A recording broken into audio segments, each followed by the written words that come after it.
कर्मा क्रिया कंटिन्यूस। ये समय ध्यान के लिए फायदेमंद होता है।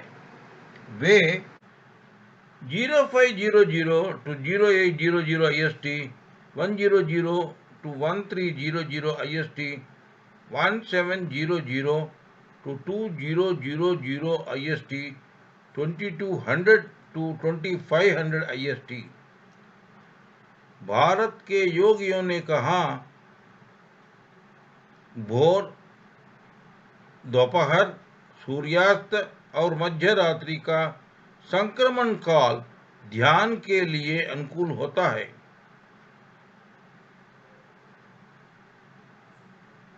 ध्यान के लिए अनुकूल होता है, इसलिए ये समय ध्यान के लिए फायदेमंद होता है। वे आध्यात्मिक विकास में सुधार करते हैं। आकर्षण और प्रतिकर्षण के चुंबकीय ब्रह्मांडीय नियम शरीर को प्रभावित करते हैं। वे इन समय के दौरान अधिक सौहार्दपूर्वक बराबर है। योग के 8 अंग है। 4 चीजें अभ्यास या ध्यान में एक महान भूमिका निभाते हैं। वे मन, सांस, वीर्य और जीवन शक्ति। अभी अष्टांग योग। नंबर 1, यमा यानी नैतिक आचरण। वो क्या है? अहिंसा, दूसरों के नुकसान नहीं पहुंचना, सत्य, आस्तेयम, चोरी नहीं करना, ब्रह्मचर्य और अपरिग्रहम। नंबर 2, नियम यानी शौचम, शरीर और मन की शुद्धता, संतोषम, तपस, स्वाध्यायम, आत्मा अध्ययन, ईश्वर प्रणिधानम, प्रभु ही शुद्ध चेतना है करके समझना। नंबर 3, अंग, आसन यानी सही आसन। नंबर 4, प्राणायाम, लाइफ फोर्स कंट्रोल। नंबर 5, प्रत्याहार, अंतर्मुख ध्यान। नंबर 6, धारणा, एक बेचैन मन स्थिर रखना। नंबर 7, ध्यान, केवल भगवान पर ध्यान केंद्रित करना। नंबर 8, भगवान के साथ आनंदित संग। गहन और तीव्र ध्यान में योगी ने बैठक में आत्मा को महान, उज्जवल, शुद्ध ज्ञान और ओम ध्वनि के रूप में अनुभव करता है। इसे तीसरी आंख कहते हैं। जो कोई सुनता और पढ़ता है, उसे चाहे कितना भी आध्यात्मिक भाषण प्राप्त हो, उसे कोई स्पष्ट अनुभव नहीं होगा, लेकिन केवल क्रिया योग ध्यान के माध्यम से ही सचमुच भगवान का अनुभव प्राप्त करेगा। और तीसरी आंख में कोई भी साधक गहरे ज्ञान में एक इन्वर्टेड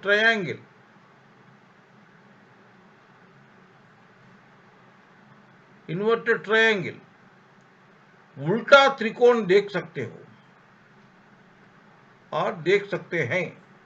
आकांक्षी यानी साधक शीर्ष पर सफेद, यानी वो इन्वर्टेड ट्रायंगल का शीर्ष पर सफेद सकारात्मक देखता है, दाई और लाल देखता है और बाई ओर काला देखता है। यदि सफेद प्रधान है तो सात्विक गुण योगी की चेतना में प्रमुख है। लाल मुख्य दिखाएगा तो रजोगुण मुख्य है, यानी तटस्थता हावी है। और काला दिखाएगा तो तमोगुण अर्थात नकारात्मक हावी है। यदि त्रिकोण के ये सभी रंग समान रूप से महत्वपूर्ण है तो योगी की चेतना संतुलन में है। योगी को इस संतुलन को पाने के लिए निरंतर प्रयास करना चाहिए। केवल जीवन शक्ति भौतिक शरीर और इंद्रियों के बीच का तार है, लिंक है। आकांक्षी यानी साधक क्रिया योग से इंद्रियन से अपने मन और जीवन शक्ति को वापस ले लेता है। निकासी का अर्थ होता है उदासीनता के डिस्पैशन, यानी डिस्पैशन के साथ नियंत्रित करना। सांस लेने पर हृदय और जीवन शक्ति स्वतः नियंत्रित स्वचालित रूप से ऑटोमेटिकली हो जाती है और नियंत्रित हृदय नियंत्रित इंद्रियों की ओर ले जाता है। यही एक मैथमेटिकल इक्वेशन की तरफ है। इंद्रियों से अछूते अमूर्त ब्रह्मा में 3 गुणे होते हैं। वो है अस्ति, भाति और प्रियम। इसे अमूर्त अव्यक्त ब्रह्मम या परब्रह्मम कहा जाता है। अस्ति का अर्थ है अस्तित्व, सत्य या बैठना। भाति का अर्थ है चमक, चित्त, ऊर्जा। प्रियम का अर्थ है संतोष या आनंद। सत्य का अर्थ है अचिरिंक, सत्य और सर्वशक्तिमान। चित्त हमेशा स्पृह में रहती है, आनंद हमेशा खुश रहती है। ब्राह्मण यानी ब्रह्मा सच्चे चित्त आनंद का विन्यास रूप कॉन्फ़िगरेशन है। जीवन मुक्ति में मैं या मेरा शरीर की अवधारणा नहीं है। अपने प्रारब्ध कर्म जिसे वह वर्तमान के लिए लेकर आए हैं का अनुभव करने के बाद परब्रह्म द्वारा दिए गए कार्य को पूरा करने के बाद कुछ ज्ञानी या साधक मुक्त हो जाते हैं। इसे विदेह मुक्ति कहा जाता है। वह केवल भगवान के लिए काम करता है। प्राचीन काल से ही उपवास भगवान के पास आने का एक प्रभावी माध्यम है। यह एक तरह की तपस्या थी। उपवास कभी कभी पाचन में मदद करता है। इसका नियंत्रित शरीर और मन आत्मा को स्वीकार करने में मदद करता है। यह अवांछित विचारों को दूर कर सकता है। क्रिया योग के अभ्यास में आकांक्षी मानव चेतना की बाधा को पार कर जाता है। यह पहला कदम है। दूसरा कदम तीसरा अंक देखना है। मनुष्य अपनी भौतिक आंखों से एक सीमित हिस्सा देख सकता है। अपनी बैठक में इस सूक्ष्म तीसरी आंख के माध्यम से माथे पर आंखों की बाहुओं के बीच का स्थान मनुष्य पीले ओंकार में कदम रख सकता है। फिर श्री कृष्ण चेतना में नीला अर्थात सृष्टि में परमात्मा और अंत में 5 कोण 5 पॉइंट सिल्वर स्टार वाले रजित या चांद नक्षत्र को देख सकेगा। यानी विश्व चेतना यूनिवर्सल कॉन्शसनेस में कदम रखेगा, अर्थात सत्य में कदम रखेगा। क्रिया योग आकांक्षी एवं साधक इस अद्भुत तीसरी अंक के माध्यम से एक ही स्थान पर पूरे ब्रह्मांड को निबंध के रूप में देख सकते हैं। भौतिक नेत्रों में प्यूपिल यानी PUPIL प्यूपिल पांच कंधे वाले रजित तारा या यूनिवर्सल कॉन्शियसनेस, प्यूपिल मतलब 5 पॉइंटेड स्टार, यूनिवर्सल कॉन्शियसनेस अर्थात सृष्टि से परे ईश्वर सत्य का प्रतिरूप है, सत्य का प्रतिरूप है। नीली आइरिस ओपल ब्लू कलर श्री कृष्ण चेतना का प्रतिरूप है, यानी तत्व सृष्टि में भगवान है, यानी तत्व है, यानी सृष्टि में भगवान है। नीली आइरिस के चारों ओर सफेद रंग पीला ओंकार की प्रतिरूप है।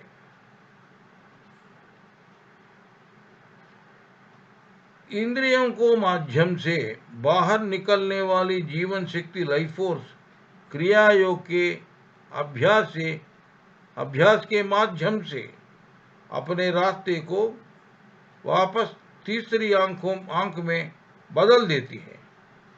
फिर इसकी 4 प्रकार की विशेषताएं होती है या 4 चरणों में अपनी विशेषताओं को प्रदर्शित करती है। यह साधक को समझना चाहिए। नंबर 1, पहले चरण में साधक मांसपेशियों या रीढ़ के हड्डी में रेंगने की भावना हो सकती है। नंबर 2, दूसरी चरण में साधक एक अति सचेत अवस्था में बस कर सकता है और इस अवस्था में साधक को वह खुशी की तीव्र भावना होती है। नंबर 3, तीसरी चरण में आकांक्षी या साधक के मन में स्नेह की अद्भुत भावनाएं होती है। वह अपना शरीर और रीढ़ की हड्डी के माध्यम से ओम ध्वनि सुनता है, चाहे उसके कान बंद हो या खुले। नंबर 4, फोर्थ चरण में साधक अपनी बैठक में 5 पॉइंटेड सिल्वर स्टार को एक अद्भुत प्रकाश के साथ ठिका है, चाहे वह बंद हो या अपनी आंखें खुला रहे हो। चमक सामने सिर के बीच से चलता है, यानी आगे और पीछे बैठक से जीवन शक्ति यानी लाइफ फोर्स का आवागमन बंद हो जाता है। जीवन शक्ति प्रत्येक कोशिक, नसों, इंद्रियों, ज्ञान इंद्रिया, कर्मेंद्रिया से वापस ले ली जाती है और वास्तव में प्रत्येक कोशिका से जीवन शक्ति वापस ले ली जाती है। धारा गहरे तल तक जाती है और अनंत में घूमती है। तीसरी आंख में एक नीला चक्र दिखाई देता है। लाइफ और जीवन शक्ति अनंत सुरंग में प्रवेश करता है और ओपल नीली रंग यानी ओपल ब्लू कलर के रंग के साथ अनंत अंतरिक्ष में फैलती है। आत्मा इस नीली सुरंग से ही गुजरती है। आप भौतिक दृष्टिकोण से देखने से फिर व्यक्तिगत जीवन शक्ति समुद्र से अलग दिखाई देती है। यदि आप इसको तीसरी आंख से देखते हो तो व्यक्तिगत जीवन शक्ति को सागर के भाग या तरंग के रूप में देखा जाता है। आत्मा की आध्यात्मिक चेतना तीसरी आंख में सीधे चांदी के तरफ, चांदी के तारे में यात्रा होती है। आत्मा की आध्यात्मिक चेतना सीधे तीसरी आंख में चांदी के तारे में छिपी होती है। यह तीसरी आंख के साथ अनंत को देखेगा। चेतना के बिना मनुष्य मनुष्य ही नहीं है। ज्ञान ही मन के विकास का आहार है। सनातन धर्म को वयो परिमिति नहीं है। यह काल रहित है और शाश्वत है। यह सन्निहित है। भगवान आपके रीति रिवाजों पर मानवीय व्यवहार की तलाश नहीं करते हैं और समझते हैं कि वह आपके दयालु हृदय और दूसरों की दिव्य समझ की कामना करता है। और कर्म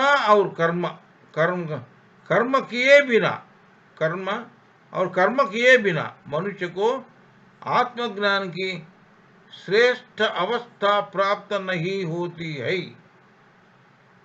कर्म का त्याग करने के बाद ही कोई भी व्यक्ति मुक्ति की अवस्था को प्राप्त कर सकता है। तब तक मुक्ति की अवस्था को प्राप्त नहीं कर सकता है।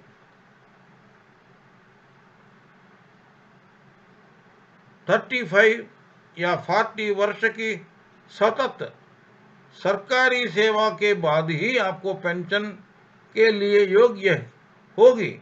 तभी आप बिना किसी सेवा के भोजन कर सकेंगे।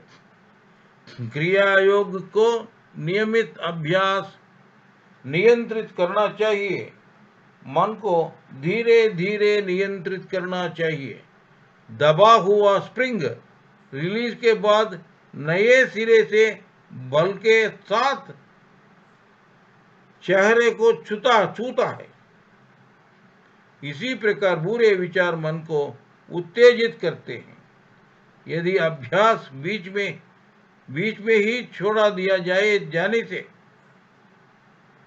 परमहंस की अवस्था प्राप्त करना अर्थात निर्विकल्प की समाधि या ईश्वर के साथ संघ की अवस्था को प्राप्त करने के लिए होती है। वह एक भगवान की पेंशन प्राप्त करने की तरह था, जिससे वह साधक निरंतर आनंद में रहेगा। वह साधक को और कोई साधना को आवश्यकता नहीं होगी। लाइफ फोर्स अहंकार और चेतना को वापस ले लेता है, यानी उपसंहरण करता है। वह वज्र और सुषुम्ना के चारों ओर सूक्ष्म तांत्रिका में एक ही विद्युत धारा का रूप में अपने जीवन शक्ति को वापस ले लेता है। जीवन शक्ति सूक्ष्म तांत्रिका के भीतर रहने वाली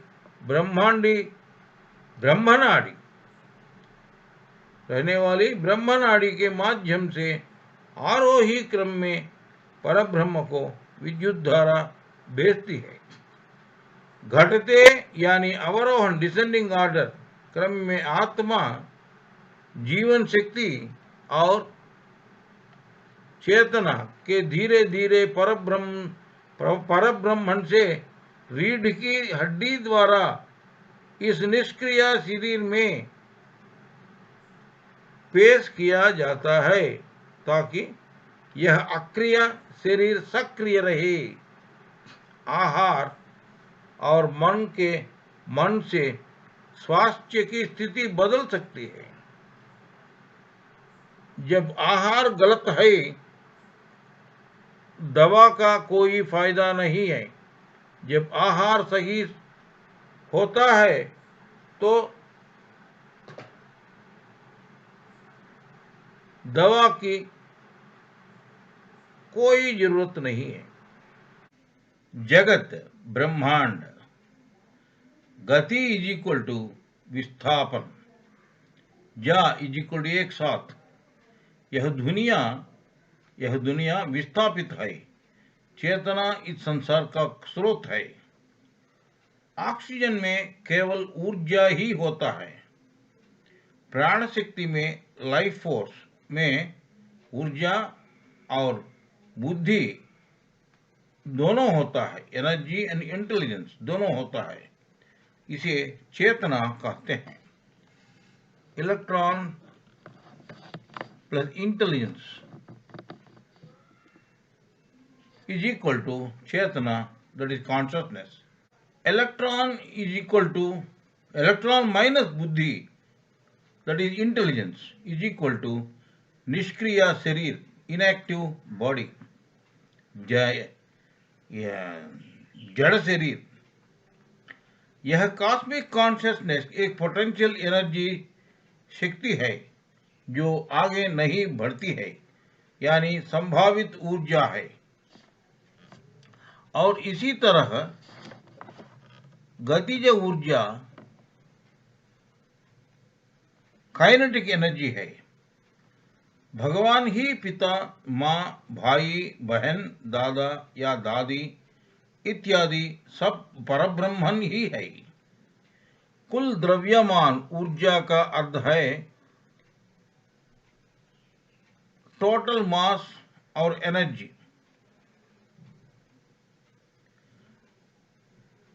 अतिरिक्त या गिरावट, इंक्रीमेंट और डिक्रीमेंट का वश में नहीं होता है। कुल द्रव्यमान ऊर्जा यानी टोटल मास और एनर्जी अतिरिक्त या गिरावट, इंक्रीमेंट और डिक्रीमेंट का वश में नहीं होता है। यह इसकी रूपरेखा यानी कंटूर को बदल सकता है। उदाहरण के लिए अतीत के कई पहाड़ अभी सड़कों पर पुले बन गए हैं। पानी वाष्पित होकर बादलों में बदल जाता है और बारिश के रूप में पृथ्वी पर लौट आता है। कर्म 3 प्रकार का होता है।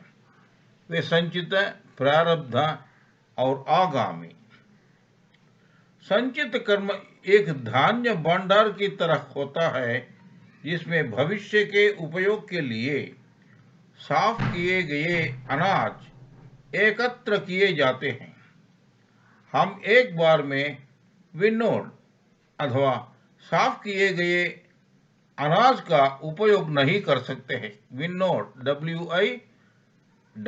WINNOWED। प्रारब्ध कर्म वर्तमान उपयोग के लिए धान्य भंडार से लाए गए साफ अनाज की तरह है।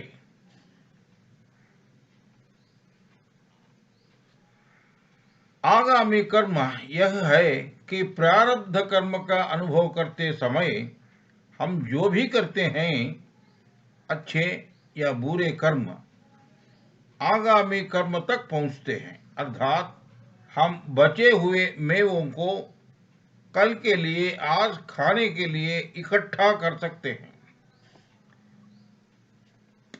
जब तक कर्म मौजूद है तब तक जन्म और मृत्यु अनिवार्य है। जन्म या जन्म होते समय उतार चढ़ाव आते हैं। उसे अपने कर्म को जरूर दूर करना चाहिए, जो अच्छा हो या बुरा हो। शुभ कर्म सोने की जंजीर या बंधन है और बुरा कर्म लोहे की जंजीर या बंधन है। अच्छे कर्म अच्छी शक्तियां हैं, बुरे कर्म बुरी शक्तियां हैं। वास्तव में चेतना के विभिन्न स्तरों इन अच्छे और बुरे अनुष्ठान कर्म रहे हैं। मनुष्य उच्च पुरुष है। उनके पास है आत्मविश्वास, सौंदर्य की सराहना, हास्य की सराहना, मृत्यु का ज्ञान, समय ज्ञान की समझ, अवगाहन, पठन पाठन, शब्द, भाषा, संगीत ज्ञान, जीवन के अर्थ का ज्ञान, तापमान ज्ञान, मौसमी मतभेदों का ज्ञान, समय और संदर्भ के अनुसार कपड़े पहनने की ज्ञान, पुल, बंध यानी ब्रिज और डैम आदि निर्माण द्वारा प्रकृति का सामना करने की क्षमता, गर्मी, सार्वभौमिक भाईचारा यूनिवर्सल ब्रदरहुड, ड्रेस कोड ज्ञान, शरीर की स्थितियों के अनुसार खाने के ज्ञान, सभी प्रकार की अविद्या का विकास, दूसरों की भलाई यानी फेलो फीलिंग के लिए भगवान से प्रार्थना करना और इत्यादि। मनुष्य को मानव रूप में राक्षस, मानव रूप में पशु, मानव रूप में मनुष्य रूप पार करके परे जाना चाहिए और मानव ईश्वर बनना चाहिए। क्रिया योग ध्यान मनुष्य के लिए ईश्वर में रूपांतरित होने का एकमात्र मार्ग है। द चेन, कॉस्मिक कॉन्शसनेस, उधर से थॉट्स, उधर से effulgent life force, electrons, protons, molecules, nature, earth, man. लौकिक चेतना, विचार, उज्ज्वल जीवन शक्ति, इलेक्ट्रॉन, प्रोटॉन, अणु, प्रकृति, पृथ्वी, मनुष्य, यही एक श्रृंखला है। आत्मा या लौकिक चेतना कॉस्मिक कॉन्शसनेस का एक हिस्सा श्री कृष्ण चेतना में परिवर्तित हो जाता है। श्री कृष्ण चेतना मानव चेतना में परिवर्तित हो जाती है। इसलिए जो लौकिक चेतना अवतरित हुए हैं, जो लौकिक चेतना अवतरित हुई है, वह है मानव चेतना। मतलब ब्रह्मांड चेतना जो है तो डिसेंडिंग ऑर्डर में मानवीय चेतना बनता है। मान लीजिए कि शराब पीने से किसी व्यक्ति की मौत हो जाती है। इस जन्म में शायद कुछ नहीं हुआ होगा, लेकिन बाद में जन्म के समय वह लीवर की कालेय की बीमारी से पीड़ित हो जाता है, अर्थात जन्म से ही पीड़ित हो जाता है। मांस खाना उचित नहीं है। एक मांस भक्षक खुद ही एक इंसान को जीवन दान नहीं दे सकता, फिर वह मानव किसी अन्य जीवी को जीवन कैसा खत्म कर सकता है। मानव का चेतना सभी जीवों से अत्यधिक सचेत है। ऐसा कम चेतना जीवियों को मार के खाना उचित नहीं है। वही भी एक कम सचेत पक्षी, प्राणी या जानवर के रूप में फायदा हो सकता है। उस मनुष्य ही एक सचेत पक्षी, प्राणी या जानवर के रूप में पैदा हो सकता है। कुल द्रव्यमान एक ही कुल द्रव्यमान रहता है। कुल द्रव्यमान एक ही कुल द्रव्यमान यानी टोटल मास रहता है। मानव जाति गायब हुआ पेड़ों, पक्षियों, प्राणियों या जानवरों के स्थान पर गायब द्रव्यमान टोटल मास के बराबर मात्रा में फायदा होती है। मानव जाति अधिक से अधिक होती जा रही है, जो ईश्वर के निकट चेतना का संकेत देती है, जबकि पूरी चेतना प्रस्थान करती है या लौकिक चेतना से दूर है। इस ब्रह्मांड में ये सपने लगातार होते जाते हैं और होते रहेंगे। मूलाधारा, स्वाधिष्ठान और मणिपुर चक्रों पर्यंत तक ब्रह्म ग्रंथि फैला हुआ है। इसे कुरुक्षेत्र कहा जाता है। यह ऋग्वेद वैदिक काल है। मणिपुर, अनाहता और विशुद्ध चक्रों पर्यंत तक रुद्र ग्रंथि फैला हुआ है। इसे कुरुक्षेत्र धर्म क्षेत्र कहा जाता है। यह यजुर्वेद काल है। विष्णु ग्रंथि विशुद्ध, आज्ञा नकारात्मक, आज्ञा सकारात्मक और सहस्रार चक्रों पर्यंत तक फैला हुआ है। इसी को धर्म क्षेत्र कहा जाता है। यह सामवेद काल समय है। नीचे दी गई तालिका यानी टेबल को देखो। इस तरफ चक्र दिया हुआ है, उस तरफ संबंधित समस्याएं दिया हुआ है। मूलाधार, साइनस,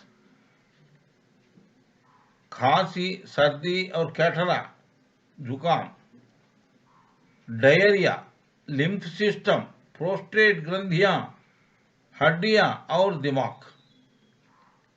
अगर मूलाधार में ध्यान करने से इसमें सुविधा आएगा। स्वादिष्टान, यूरिनो जननांग प्रणाली यानी यूरिनो जेनिटल सिस्टम, रीढ़ की हड्डी, लगाव, जीभ से संबंधित समस्याएं और क्रोध, इसको ठीक कर सकते हैं। मणिपुर चक्र, स्वाधिष्ठान चक्र में यूरिनो जेनिटल सिस्टम यानी यूरिनो जननांग प्रणाली, रीढ़ की हड्डी, लगाव, जीभ से संबंधित समस्याएं और क्रोध ठीक कर सकते हैं। मणिपुर चक्र, मधुमेह, पक्षाघात यानी पैरालिसिस, तिल्ली, प्लीह, आंख, गुदा, पेट, नकारात्मक विचार, शांति और प्रशांतता ठीक हो सकता है इसका ध्यान। अनाहत, आस्थमा, श्वसन रोग, पागलपन, चिंता, हृदय रोग, रोग प्रतिरोधक क्षमता में सुधार, रक्त शुद्धि, घृणा और आपराधिक मन का उन्मूलन, प्रेम और स्नेह में सुधार। विशुद्ध चक्र, आस्थमा या सूजन, श्वसन रोग, पागलपन, एलर्जी रोग, ट्यूबरकुलोसिस, रूमाटिज्म, आर्थराइटिस, गठिया, आत्महत्या की प्रवृत्ति। आज्ञा नकारात्मक, पीनल ग्रंथियां, घबराहट, शुक्राणुओं की संख्या, मानसिक कमजोरी, अच्छी संतान। आज्ञा सकारात्मक, सिर दर्द, तनाव, कैंसर, अवसाद, घृणा, बीमारियों को दूर करने की क्षमता में सुधार करता है और केंद्रीय तांत्रिका तंत्र को सक्रिय करता है। सहस्रार चक्र, पूरे तंत्रिका तंत्र को सक्रिय करना, शुक्राणुओं की संख्या में सुधार लाना और ब्रेन हैमरेज ठीक करना। गाय का दूध, दही, मक्खन ले, ये बहुत ज्यादा उत्तम आहार होते हैं। इन पशुओं और पक्षियों को मारकर नीचे प्राणियों यानी पशु पक्षी आदि जन्मों में पढ़ना मूर्खतापूर्ण और वांछनीय नहीं है। ब्लैक होल्स, काला रंध्र, कृष्ण रंध्र। ब्लैक होल ईथर में एक जगह है। इसमें काफी आकर्षण शक्ति होता है। आकर्षण की उच्च ऊर्जा के कारण यह प्रकाश को ब्लैक होल से बाहर आने की अनुमति नहीं देता है।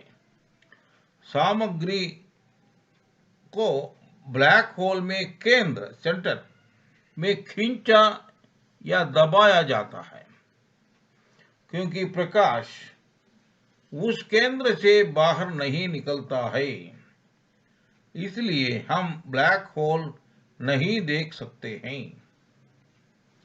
जब हम ध्यान करते हैं, ध्यान की चेतना को खींचा जाता है और प्रत्येक चक्र या क्षेत्र यानी सेंटर का केंद्र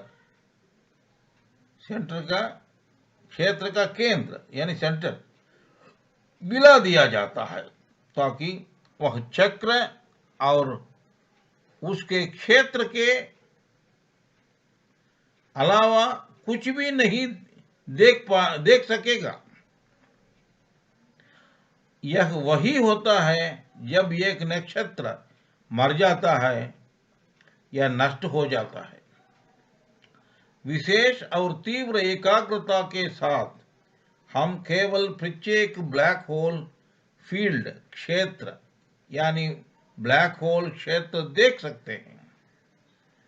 जब हम अगले चक्र या क्षेत्र के केंद्र पर गंभीरता से ध्यान केंद्रित कर सकने से, तब हम समझेंगे कि कंपन अधिक तीव्र और अधिक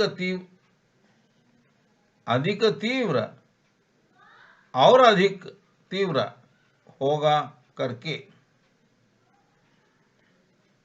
ब्लैक होल्स बड़ा या छोटा हो सकता है।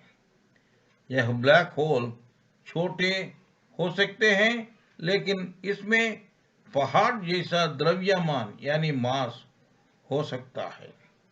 द्रव्यमान मास का अर्थ पदार्थ का वस्तु युक्त परिणाम की मात्रा है। ये चक्रों या फील्ड्स बड़े या छोटे हो सकते हैं। ये चक्रों मुख्य रूप से अपने केंद्र सेंटर की और बड़ी मात्रा में द्रव्यमान खींचने के लिए बनाए जाते हैं। हाँ, एक चक्र दूसरे चक्र की तुलना में मजबूत होता है। उदाहरण के लिए स्वाधिष्ठान चक्र मूलाधार चक्र की तुलना में अधिक व्यापक होता है। कभी कभी कुछ चक्रों छोटे दिखाई देते हैं, परंतु उनके चक्रों का चौड़ाई ब्रेड्थ ज्यादा होता है। उनके संबंधित चक्रों या क्षेत्रों में अधिक द्रव्यमान यानी मास आकर्षित होता है। ऊपर की दूरी से वस्तुएं छोटी दिखाई देता है, या नक्षत्र दूरी से छोटी दिखाई देता है, लेकिन वास्तव में छोटी नहीं होते हैं। प्रत्येक चक्र एक नक्षत्र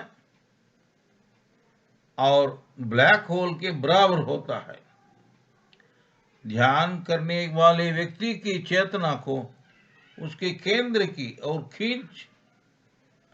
खींचा जाता है। उदाहरण के लिए, यदि मनुष्य स्वाधिष्ठान चक्र पर ध्यान करता है, तो यह चक्र मूलाधार चक्र पर ध्यान को द्रव्यमान यानी चेतना यानी मास कॉन्शसनेस के सार को आकर्षित करता या खींचता है। संपूर्ण ब्रह्मांड पारस्परिक आकर्षण के सिद्धांत पर है। संपूर्ण ब्रह्मांड पारस्परिक आकर्षण के सिद्धांत पर है। अंततः सबसे सूक्ष्म या छठे आयामी प्रकाश कोशिक, सिक्स्थ डायमेंशनल लाइट पार्टिकल या शुद्ध आत्मा,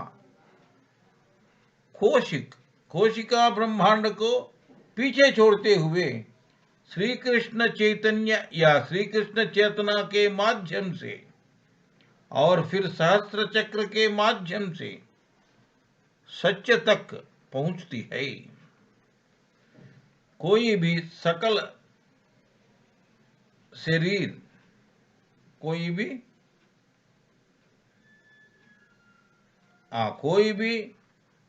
फिजिकल बॉडी यानी स्थूल शरीर सत्य की दुनिया में नहीं पहुंचता है। सत्य लोक ही क्षीर सागर, वैकुंठ, कैलाश इत्यादि कहते हैं। सत्य लोक को ही ऐसा क्षीर सागर, वैकुंठ, कैलाश इत्यादि कहते हैं। क्रिया योग, परब्रह्म या आत्मा ही आदि पुरुष है। इसमें ही परा प्रकृति होता है, जिसका अर्थ होता है आदमी ऊर्जा। इसमें ही परा प्रकृति होता है, जिसका अर्थ होता है आदिम ऊर्जा, प्राइमर्डियल एनर्जी, आदिम ऊर्जा। परा प्रकृति ही राधा है। हर आत्मा जो अलग दिखाई देती है वह केवल परमात्मा ही है। जब कुंडलनी जाग जाती है तो यह नंबर 1 तीसरी आंख या ज्योति दर्शन, नंबर 2 ओंकार का श्रवण और नंबर 3 ट्रांस वाइब्रेशन यानी समाधि स्पंदन की तरफ होता है। जागृति हुई कुंडलनी चक्रों में घूमते हुए मस्तिष्क तक पहुंचना चाहिए। इसके बाद आकांक्षी अथवा साधक या ध्यानी दिव्य हो जाता है। क्रिया योग में महामुद्रा, ज्योति मुद्रा, हाम, सा और ओम विधियां शामिल है। महामुद्रा रीढ़ की हड्डी को ठीक करने के लिए, विस्तार करने के लिए बहुत उपयोगी है। Correcting and magnifying. नियंत्रित आहार और स्वास्थ्य स्थिति में आकांक्षी यानी साधक को एक साल भर में मिलने वाली ऊर्जा और मानसिक परिवर्तन या परिपक्वता एक ही क्रिया में मिलेगी। इसके लिए साधक क्रिया योग ध्यान करना चाहिए और जीवन शक्ति लाइफ फोर्स को मूलाधार चक्र से आज्ञा पॉजिटिव चक्र तक और आज्ञा पॉजिटिव चक्र से मूलाधार चक्र तक घुमाया जा सकता है। जब हम आंखें की भौहें को बीच में ध्यान देते हैं तो तीसरी आंख या ज्योति दर्शन करवाने में ज्योति मुद्रा उपयोगी होती है। हठ योग का अर्थ है इड़ा और पिंगला नाड़ियों का संयोग है। इसे प्राण और अपान वायुओं को संयोजन के रूप में भी जाना जाता है। हठ योग में प्राणायाम विधियां, आसन, बंधन और मुद्राएं होती हैं, जिससे शरीर स्वस्थ रहता है। यम, नियम, आसन, प्राणायाम, प्रत्याहार, धर्म धारणा, ध्यान और समाधि राजयोग के 8 अंग है। मन और जीवन शक्ति, अनुशासन, हृदय कंपन, तंत्रिका कंपन, मन और जीवन शक्ति यानी लाइफ फोर्स के साथ अभ्यास करने से वे अपने आप नियंत्रित होते हैं। मंत्र योग में ध्वनियां या जप आत्मा और परमात्मा के संयोग के लिए उपयोगी होती है। लय योग केवल एक ही बात पर ध्यान केंद्रित करने को कहता है। क्रिया योग की तकनीकों में ओम की ध्वनि से मन एकजुट हो जाता है, एकजुट इकट्ठा हो जाता है, या ओम की ध्वनि में विलीन हो जाता है। जाप या मंत्र जाप भी क्रिया योग का ही हिस्सा है।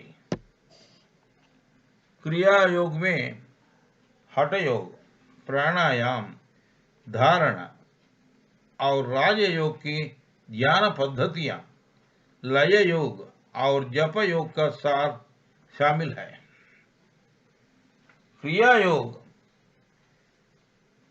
इसका महत्व, दिल में काम करने के लिए थाइमस ग्रंथि को क्रिया योग की जरूरत होती है।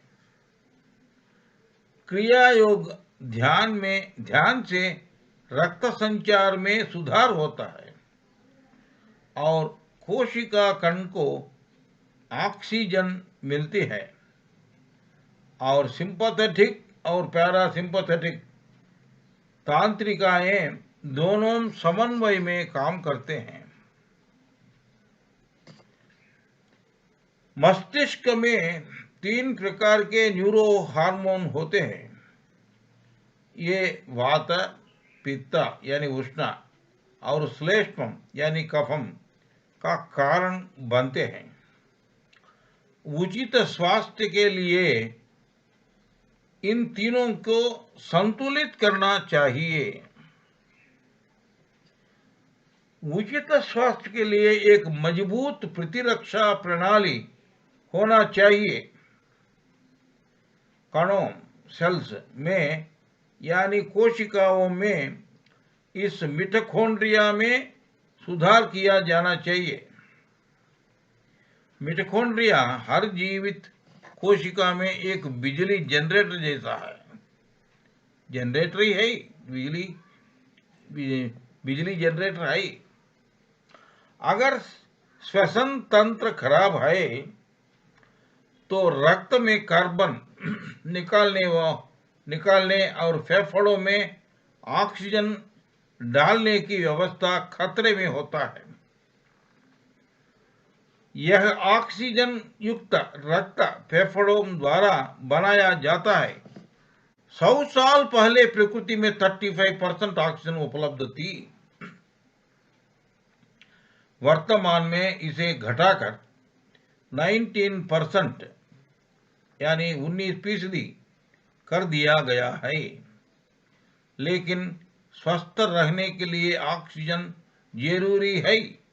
इसीलिए प्राणायाम की सही श्वास पद्धति के कारण केवल क्रिया योग ही इस दोष का सामना कर सकते हैं।